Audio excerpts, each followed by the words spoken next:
Hello students, welcome back to our channel the paradox classes. आज की video में हम कवर करेंगे topics what is force, effect of force, Newton's first law of motion, types of force and inertia.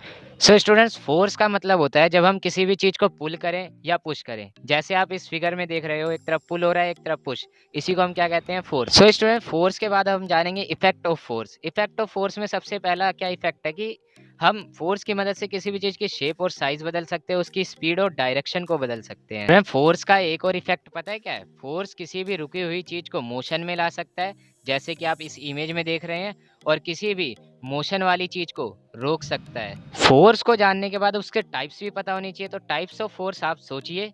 Types of force में पहली होती है balance force, अगली होती है अनबैलेंस फोर्स। बैलेंस फोर्स का मतलब होता है कि जब दोनों साइड से इक्वल फोर्स लगे तो वो कैसा फोर्स होता है? बैलेंस। और उस केस में हमारी नेट फोर्स कैसी होती है? जीरो। जैसे एग्जांपल के तौर पे ये टग ऑफ वार की गेम में दोनों तरफ से जब इक्वल फोर्स लगती है तो कैसी फोर्स है? Balance force. Students, balance force के बाद हमारा अगला क्या आता है? Unbalance force.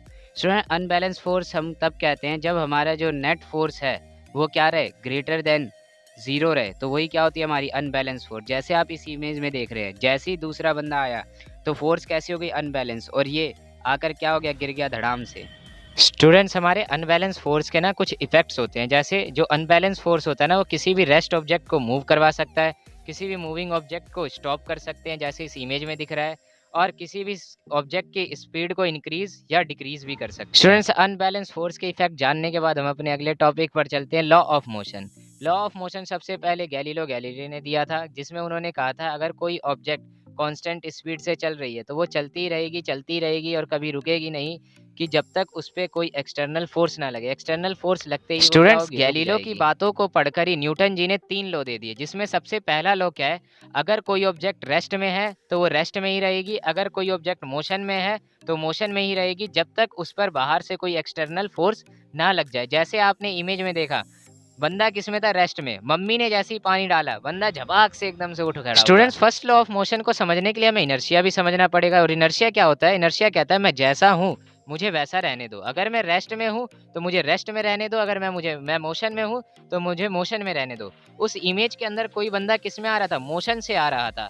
और जैसे ही वो पत्थर से टकरा के एकदम से रेस्ट में हुआ तो वो क्या हो गया? आगे की तरफ गिर गया, क्योंकि वहाँ कौन काम कर रहा है? इनर्शिया। इनर्शिया समझ गए? तो इनर्शिया की एक प्रॉपर्टी भी जान लो। जो हमारा इनर्शिया होता है ना, वो क्या होता है? डायरेक्टली प्रोपोर्शनल होता है किसके? मास के।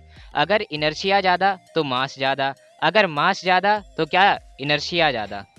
स्टूडेंट्स, यही रीजन है कि आप लोग एक बड़े ट्रक को धक्का नहीं दे पाते, वहीं जो एक छोटी सी साइकिल रहती है उसको जैसे ही धक्का देते हो तो वो आगे की तरफ मूव कर जाती है, क्योंकि जो मास का है इनर्शिया क्या है? ज्यादा है।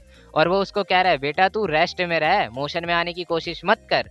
और वहीं साइकिल का इनर्शिया क्या है? कम है।